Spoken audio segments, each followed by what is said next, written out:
Yep, what's the deal? Hello, you guys. How are Hi, you? doing well, thank you. That's great. So, can you tell me your names, please? Sure. I'm Courtney Littler. I'm an intern here at GMHC. And I'm Paige Lowry. I am also an intern at Gmhc. So, tell me a little bit about what you guys do, starting with you, Paige. I am currently working in the youth outreach program. Just working on the youth summit that's upcoming, and I'm also will be doing a little bit of work on the latex ball that's coming up in August. I'll be here a year, so things may change. I actually just started a couple of weeks ago, so I'm kind of doing a lot of odds and ends around the office. I'm doing some writing and editing research. I'm working with Gilead. And kind of just, I'm working on updating the website as well, so kind of just doing what needs to be done around here and having a really good time. What made you guys want to intern for GMHC? Well, I have participated in a program that GMHC does called Alternative Spring Break. And I come from a background at home of working in nonprofits dealing with HIV, and youth specifically. And I was just very impressed at the ways in which GMHC goes about doing work, especially with prevention in youth. And I think it's very innovative work, and I was very impressed, and I think it will be a great learning experience for the future. I kind of come from the opposite background. I come from a very for-profit corporate background, which is what my career has been. And I kind of just got tired of that kind of quest for money that whole situation is about. And I had heard a lot about GMHC, and I planned to move to New York, which I just did less than a month ago.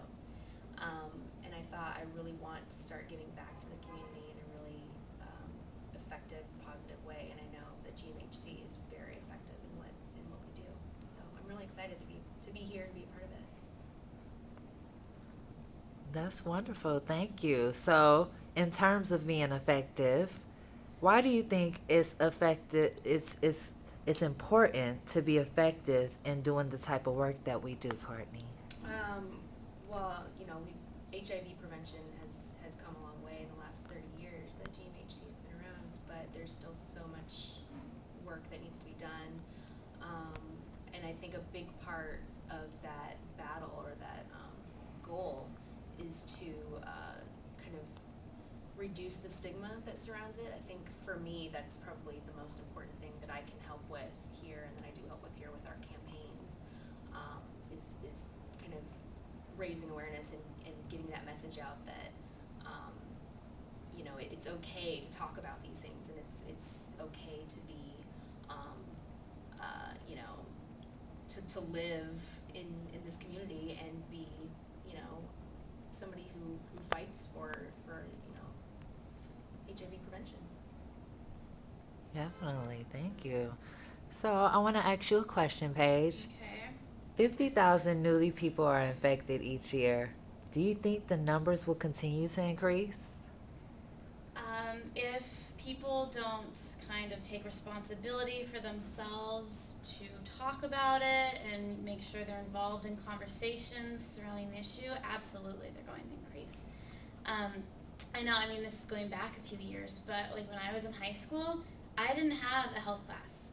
No one talked about how to protect yourself or how to put on a condom, and no, no one talked about HIV or anything. I think people thought it was an idea of the past.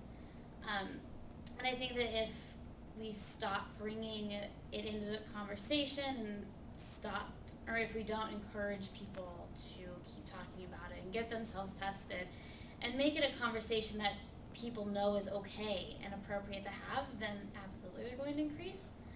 But if we keep pushing the preventative measures and keep advertising, like testing and things in a way that are very empowering to young people, especially, then numbers certainly don't have to increase. Wonderful. That's great. So, closing out, I want to ask you guys one final question. And I particularly ask a lot of people that I interview this same question as well. Because people, many different people, view these videos around the world from all different types of aspects. And I just want you to give your input or harm reduction to any potential viewers out there. What would you say to them if they're watching this video in terms of HIV and AIDS, the epidemic, and what could we do to make a change in this world? Talk to each other. Have that conversation. Even if you're not, in, a committed relationship with the person that you're having sex with, talk to them. Just make sure that you're both on the same page and be respectful of that.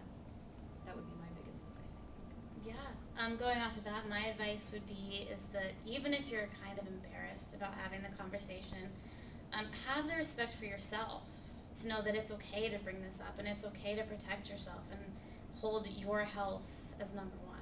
And that it's okay to have that conversation. Thank you guys so much. I appreciate you doing this interview. Wonderful information. Have a great day. You too.